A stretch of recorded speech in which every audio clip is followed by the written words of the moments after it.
அமரர் கல்கியின் சிவகாமியின் சபதம் பாகம் 3 35ஆம் அத்தியாயம்.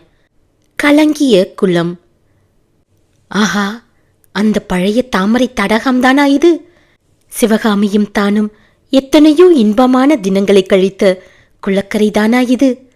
ஆம், அதுதான். ஆனால் அதன் தோற்றம் இப்போது அடியோடு மாறிப்போயிருந்தது. மாமல்லரின் மனம் அடைந்திருந்த நிலையை அந்த தாமரை குளம் நன்கு பிரதிபலித்தது. பளிங்கு போல் தெளிந்த தண்ணீர் ததும்பிக் கொண்டிருந்த தடாகத்தில் இப்போது பெரும் பகுதி சேராயிருந்தது. காண்போர் கண்களையும் உள்ளத்தையும் ஒருங்கே கவர்ந்து பரவசப்படுத்திய செந்தாமரை மலர்கள், குவிந்த மொட்டுக்கள், பச்சை வர்ண குடைகள் போல் கவிந்து படர்ந்திருந்த இலைகள், இவை ஒன்றும் இப்போது இல்லை. யானைகளின் காலினால் சேற்றோடு சேர்ந்து மிதிக்கப்பட்ட சில தாமரை இலைகள் காணப்பட்டன. வாடி வதங்கிய இலைகளையுடைய தாமரை கொடிகள் துவண்டும் உலர்ந்தும் கிடந்தன.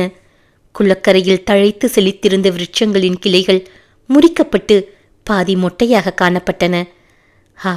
அந்த விசுப்பலகை அதுவும் பாதியில் முறிந்து ஒரு பகுதி தரையில் துகள் துகளாய் கிடந்தது. இன்னொரு பாதி அப்படியே பிளந்த முனைகளுடன் நின்றது. இருதயம் உடைந்த மாமல்லர் அந்த பிளந்த விசுப்பலகையின் மேல் உட்கார்ந்தார். சுற்றும் முற்றும் பார்த்தார். பழைய ஞாபகங்கள் ஒன்றையொன்று தள்ளிக்கொண்டு போட்டியிட்டு கொண்டு வந்தன. வசந்த காலத்தில் வானத்தில் உள்ள மரங்கள் எல்லாம் புதுத்தளிர்களும் புஷ்பங்களுமாய் குலுங்கிக் கொண்டிருந்த நாட்களில் எத்தனையோ தடவை சிவகாமியை தேடிக்கொண்டு அவர் அங்கு வந்ததுண்டு. கானகத்து பறவைகள் கலகலவென்று சப்தித்துக் கொண்டிருந்த நேரங்களில் அவரும் சிவகாமியும் அதே விசுப்பலகையில் உட்கார்ந்து கண்களோடு கண்களும் கரங்களோடு கரங்களும் இருதயத்தோடு இருதயமும் பேசும்படி விட்டு வாய் மூடி மௌனிகளாய் நேரம் போவது தெரியாமல் இருந்ததுண்டு. கீழ்வான முகட்டில் பச்சை மரங்களுக்கிடையே பொற்குடத்தைப் போல் பூரண சந்திரன் உதயமாகும் போது அந்த முழுமதியையும் சிவகாமியின் முகத்தையும் மாமல்லர் எத்தனை தடவை ஒப்பிட்டு பார்த்திருப்பார். தாமரை குளத்திலே ததும்பிய தெளிந்த நீரின் விளிம்பிலே நின்று மேலே தோன்றிய சிவகாமியின் உண்மை உருவத்தையும் தண்ணீரிலே தெரிந்த அவளுடைய பிரதிபிம்பத்தையும் மாறி மாறி பார்த்து மகிழ்ந்தது எத்தனையோ நாள். இம்மாதிரி ஞாபகங்கள் எல்லாம் மாமல்லருக்கு ஆரம்பத்தில் இன்பத்தை அளித்தன. ஆனால் இடையிடையே இனிமேல் அந்த மாதிரி அனுபவங்கள் நமக்கு கிட்டப்போவதே இல்லை என்ற நினைவு வந்ததும் மனதில் கொடிய வேதனை உண்டாயிற்று. இனிமேல் பொறுக்க முடியாது என்ற மனோநிலை ஏற்பட்டதும் மாமல்லர் குதித்து எழுந்தார். விரைந்து சென்று குதிரை மீது தாவி ஏறி ஆயனர் வீட்டை நோக்கி செலுத்தினார். காஞ்சியிலிருந்து புறப்பட்ட சமயம் அவர் மனதில் இருந்த அமைதி இப்போது இல்லை. அமைதிக்கு பதிலாக இப்போது கோபமும் ஆத்திரமும் அவர் மனதில் குடிகொண்டிருந்தன. சிவகாமியை கொள்ளை கொண்டு போன சலுக்க பகைவர்கள் மீது குரோதம் எழுந்தது. மூடத்தனத்தினால் சிவகாமியை பறிகொடுத்த ஆயனர் மீது கோபமாக வந்தது. புத்த பிக்ஷுவின் மீது இன்னதென்று விவரமறியாத சந்தேகமும் கோபமும் ஏற்பட்டன. அந்த பாஷாண்டீனியிடம் அவருக்கு எப்போதுமே நல்ல அபிப்பிராயம் கிடையாது. பிக்ஷு மனம் வைத்திருந்தால் சிவகாமியை காப்பாற்றியிருக்கலாம் அல்லவா? ஏன் காப்பாற்றவில்லை? ஏன் ஆயனரிடம் செய்தி ஒன்றும் சொல்லவில்லை? பிக்ஷு என்ன ஆனார்? எப்படி மாயமாய் மறைந்தார்? சிவகாமியின் அரங்கேற்றம் தடைப்பட்ட அன்றிரவு ராஜவிகாரத்தின் அருகில் புத்த பிக்ஷுவை சுட்டிக்காட்டி சக்கரவர்த்தி தமக்கு எச்சரித்தது மாமல்லருக்கு நேற்று நடந்தது போல் ஞாபகம் வந்தது. உடனே கோபம் தந்தையின் பேரிலேயே திரும்பிற்று. மகேந்திர பல்லவரின் மந்திர தந்திரங்கள், சூழ்ச்சிகள், வேஷங்கள் இவற்றினாலேதான் பல்லவ ராஜ்யம் இன்றைக்கு இந்த கதியை அடைந்திருக்கிறது. தாமும் சிவகாமியை இழக்கும்படி நேரிட்டிருக்கிறது. திடீரென்று ஒரு விபரீதமான சந்தேகம் மாமல்லரின் உள்ளத்தில் உதித்தது. ஒருவேளை சிவகாமி சிறைப்படும் வண்ணம் சூழ்ச்சி செய்தவர் மகேந்திர பல்லவர்தானோ? இல்லாவிடில் எதற்காக தன்னை போர்க்களத்துக்கு அனுப்பிவிட்டு மண்டபப்பட்டு கிராமத்திலிருந்து சிவகாமியை தெரிவிக்கிறார்? எதற்காக அரண்மனை தோட்டத்தில் ஒரு சுரங்க வழியை ஏற்படுத்தி அதை கண்ணபிரானின் மனைவிக்கு தெரியும்படி செய்திருக்கிறார்? ஒருவேளை அந்த பெண் கமலி கூட சக்கரவர்த்தியின் சதிக்கு உடந்தையாயிருப்பாளோ? எல்லோரும் சேர்ந்து தன்னை எப்படி வஞ்சித்து விட்டார்களே! ஆகா, இது என்ன சதிகார உலகம்! துரோகமும் தீவினையும் நிறைந்த சதிகார உலகம்! இத்தகைய மனோநிலையில் மாமல்லர் ஆயனர் வீட்டு வாசலுக்கு வந்து சேர்ந்தார். சிவகாமி சிறைப்பட்டது சம்பந்தமாக மர்மமாகவும் விளங்காமலும் இருந்த சில விஷயங்களை ஆயனரிடம் கேட்டு தெரிந்து கொள்ள அவர் விரும்பினார். வீட்டு வாசலுக்கு சற்று தூரத்திலேயே குதிரையை நிறுத்திவிட்டு தாமும் சற்று அங்கேயே நின்று மனதை அமைதிப்படுத்தி கொண்டார். பிறகு சாவதானமாக நடந்து வந்து ஆயனர் வீட்டுக்குள் நுழைந்தார். வீட்டுக்குள்ளே பேச்சு குரல் கேட்டது அவருக்கு சிறிது வியப்பை அளித்தது. ஆயனர் யாருடன் பேசிக் கொண்டிருக்கிறார்? உள்ளே சிற்ப மண்டபத்தில் ஆயனருக்கு அருகில் உட்கார்ந்திருந்த மனிதரை பார்த்ததும் மாமல்லருடைய வியப்பு அளவு கடந்தது. அந்த மனிதன் ஒற்றர் தலைவன் சத்ருக்னன் தான். சத்ருக்னனை அங்கே கண்டது கூட மாமல்லருக்கு அவ்வளவு வியப்பை அளிக்கவில்லை.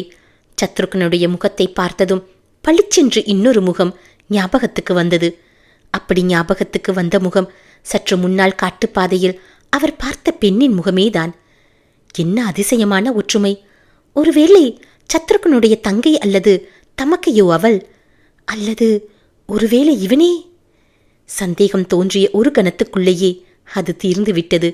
சத்ருக்னுக்கு அருகில் ஒரு சேலையும் மற்றும் ஸ்திரீகளுக்குரிய சில ஆபரணங்களும் கிடந்ததை நரசிம்ம பல்லவர் பார்த்தார்.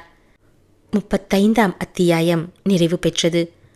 36ஆம் அத்தியாயம் சத்ருக்னன் வரலாறு. வாசற்படியில் மாமல்லர் வந்து நின்றதை சத்ருக்னனும் ஆயனரும் கவனிக்கவில்லை.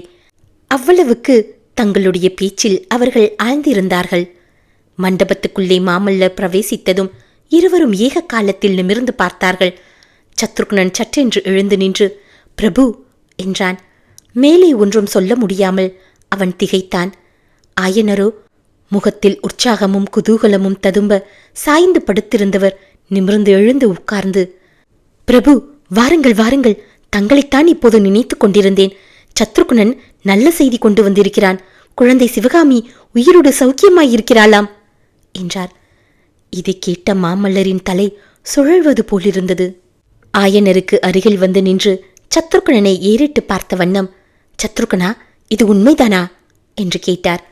ஆம் பிரபு, உண்மைதான் என்று சத்ருக்னன் கூறிவிட்டு கைகூப்பிய வண்ணம், பல்லவகுமாரா, சற்று முன்பு காட்டுப்பகுதியில் தங்களை கண்டபோது பேசாமல் வந்துவிட்டேன். அதற்காக மன்னிக்க வேண்டும். திடீரென்று தங்களை பார்த்ததும் பேச கூச்சமாயிருந்தது என்று பணிந்த குரலில் கூறினான். அந்த பெண் நீதானா? நல்ல வேஷம் என்றார் மாமல்லர். ஆமாம், நானும் கூட சற்று முன்பு திகைத்து போய்விட்டேன். பெண் பிள்ளை வேஷம் எவ்வளவு நன்றாய் இவனுக்கு பளித்திருக்கிறது. சக்கரவர்த்தி ஒவ்வொரு வேலைக்கும் எவ்வளவு பொருத்தமாய் ஆட்களை தேர்ந்தெடுத்திருக்கிறார் என்றார் ஆயனர். மாமல்லர் மெல்லிய குரலில், சக்கரவர்த்தியின் சாமர்த்தியத்தை நீங்கள்தான் மெச்சிக்கொள்ள வேண்டும் என்று முணுமுணுத்து கொண்டார். பிறகு சத்ருக்னனை பார்த்து, எதற்காக ஸ்திரீ வேஷம் போட்டாய் என்று கேட்டார். சத்ருக்னன் அந்த வேஷம் போட்டதனால்தான் சிவகாமியை பற்றி தெரிந்து கொள்ள முடிந்தது. தயவு செய்து உட்காருங்கள். சத்ருக்னன் எல்லாம் விவரமாய் சொல்லட்டும். நானும் இன்னொரு முறை கேட்டுக்கொள்கிறேன் என்றார் ஆயனர். மாமல்லர் உட்கார்ந்தார். சத்ருக்னனும் உட்கார்ந்து தன் வரலாற்றை கூறத் தொடங்கினான். அந்த வரலாறு இதுதான். ஆயனரும் சிவகாமியும் காஞ்சி கோட்டையிலிருந்து சுரங்க வழியாக வெளியே போய்விட்டார்கள் என்று தெரிந்ததும் சக்கரவர்த்திக்கு இடி விழுந்தது போலாகிவிட்டது. உடனே தாமும் கோட்டைக்கு வெளியே போக தீர்மானித்து படைகளை ஆயத்தம் செய்யும்படி கட்டளையிட்டார்.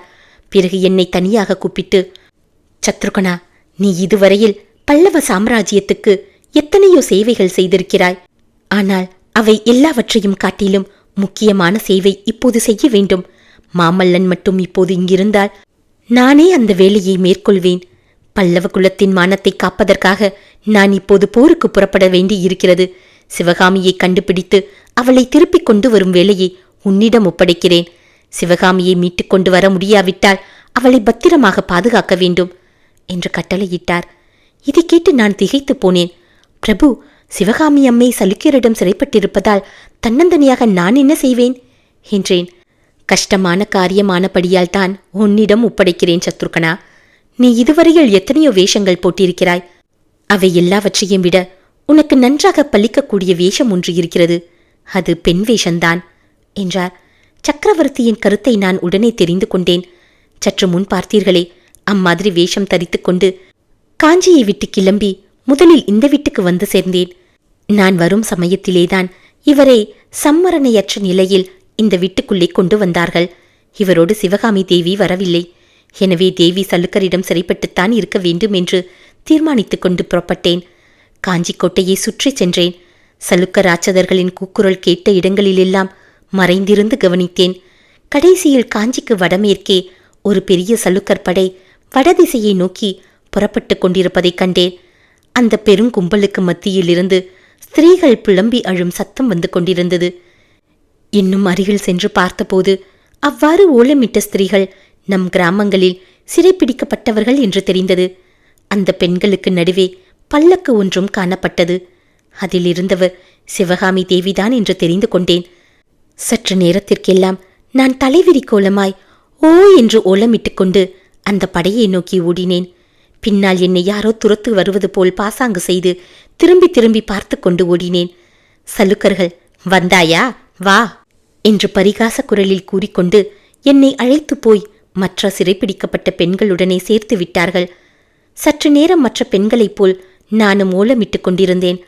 பிறகு மெல்ல மெல்ல பல்லக்கை நெருங்கி சென்று அதில் இருப்பது சிவகாமி அம்மைதான் என்று உறுதிப்படுத்தி கொண்டேன். சிவகாமியை அவ்வளவு மரியாதையுடன் அழைத்து போன காரணத்தையும் யூகித்தறிந்தேன். அந்த சல்லுக்கர் படையின் தலைவனாகிய தளபதி சாசாங்கன் சிவகாமி அம்மையை பத்திரமாய் கொண்டு போய் வாதாபி சக்கரவர்த்தியிடம் ஒப்புவித்து பல்லவ நாட்டின் சிறந்த கலைச்செல்வத்தை கொள்ளை கொண்டு வந்ததற்காக பரிசு கேட்கப் போகிறான். இந்த எண்ணத்தினால் எனக்கு ஒருவாறு மன நிம்மதி ஏற்பட்டது. சிவகாமி அம்மைக்கு உடனே தீங்கு எதுவும் நேராது என்று தைரியமடைந்தேன். ஆனால் சலுக்க ராட்சத படையால் சூழப்பட்ட சிவகாமியை அங்கிருந்து அப்புறப்படுத்தி அழைத்துச் செல்வது சாத்தியமான காரியமாகவே தோன்றவில்லை. எத்தனையோ உபாயங்கள் யோசித்து யோசித்து பயன்படாது என்று கைவிட்டேன். இதற்கிடையில் எல்லோரும் வடதிசையை நோக்கி போய்கொண்டே இருந்தோம். வெள்ளாறு என்று வழங்கும் பொன்முகழி ஆற்றங்கரைக்கு போய் தங்கினோம். இவ்விடத்தில் தளபதி சாசாங்கன் பெரும் மனக்குழப்பத்தை அடைந்தவனாக காணப்பட்டான். அதன் காரணமும் சலுக்க வீரர்களின் சம்பாஷணைகளிலிருந்து தெரிந்து கொண்டேன். மணிமங்கலத்தில் வாதாபி சக்கரவர்த்திக்கும் மகேந்திர பல்லவருக்கும் நடந்த பெரும் போரை பற்றி தூதர்கள் கொண்டு வந்த செய்திதான் காரணம். இந்த செய்தி தளபதி சாசாங்கனுக்கு அவ்வளவு குழப்பம் ஏன் அளித்தது என்பதை நான் யூகித்தறிந்தேன். வாதாபி சைனியத்தில் பெரும் பகுதியுடன் புலிகேசி முன்னால் சென்று விட்டதாகவும் இதற்குள்ளாக அவர் வடபெண்ணை கரையை அடைந்திருக்க வேண்டும் என்றும் சாசாங்கன் எண்ணிக்கொண்டிருந்தான். இப்போது புலிகேசி தனக்கு பின்னால் தங்கி மாமல்லபுரத்துக்கு பக்கத்தில் மணிமங்கலத்தில் சண்டையிட்டதாக செய்தி வந்ததும் சாசாங்கன் திகைத்தது இயற்கைதானே. சக்கரவர்த்தியை பின்னால் தங்க விட்டுவிட்டு தான் முன்னால் ஓடி வந்தது பற்றி அவருக்கு கோபமோ என்னவோ என்று சாசாங்கன் ரொம்பவும் தவித்துக் கொண்டிருந்ததாக தெரிந்தது. பொன்முகலி ஆற்றங்கரைக்கு நாங்கள் வந்து சேர்ந்த மறுநாள் சாசாங்கன் தன் சலுக்கப்படைகளுடன் தென்கரையில் இருந்து கொண்டு சிறைப்பிடித்த ஸ்திரீகளாகிய எங்களை மட்டும் அக்கரைக்கு அனுப்பினான். எங்களை காவல் புரிவதற்காக சில சலுக்க வீரர்களை உடன் அனுப்பி வைத்தான். அக்கரை சென்றதும் இது ஒரு நல்ல சந்தர்ப்பம், சிவகாமி அம்மையை அழைத்து கொண்டு போய் பக்கத்தில் காணப்படும் குன்றுகளிலே ஒளிந்து கொள்ளலாம். காவலர்கள் சிலர்தான் இருப்பதால் அவர்களுக்கு தெரியாமல் இரவு நேரத்தில் தப்பிச் செல்லலாம் என்று தீர்மானித்தேன். அன்றிரவு எல்லோரும் தூங்க எத்தனம் செய்த சமயத்தில் நான் சிவகாமி அம்மையின் அருகில் இருக்கும்படி ஏற்பாடு செய்து கொண்டேன். மற்ற பெண்கள் எல்லோரும் தூங்கிய பிறகு பிராகிருத பாஷையில் என்னை இன்னான் என்று தெரிவித்துக் கொண்டேன். சிவகாமி முதலில் பெரிதும் ஆச்சரியமடைந்தார். பிறகு ஆயனரை பற்றி கேட்டார். தங்களை பற்றியும் விசாரித்தார். ஆனால் தங்களை பற்றி எனக்கு அப்போது தெரிந்திருக்கவில்லை. தாங்கள் தெற்கே இருந்து திரும்பி வந்த விவரமே தெரியாது. ஆகையால் ஆயனர் உயிர் பிழைத்திருக்கிறார் என்ற விவரத்தை மட்டும் சொன்னேன். பிறகு மெல்ல மெல்ல என் யோசனையையும் தெரிவித்தேன். பிரபு, என்னுடைய ஏமாற்றத்தை என்னவென்று சொல்வேன். 36ஆம் அத்தியாயம் நிறைவு பெற்றது.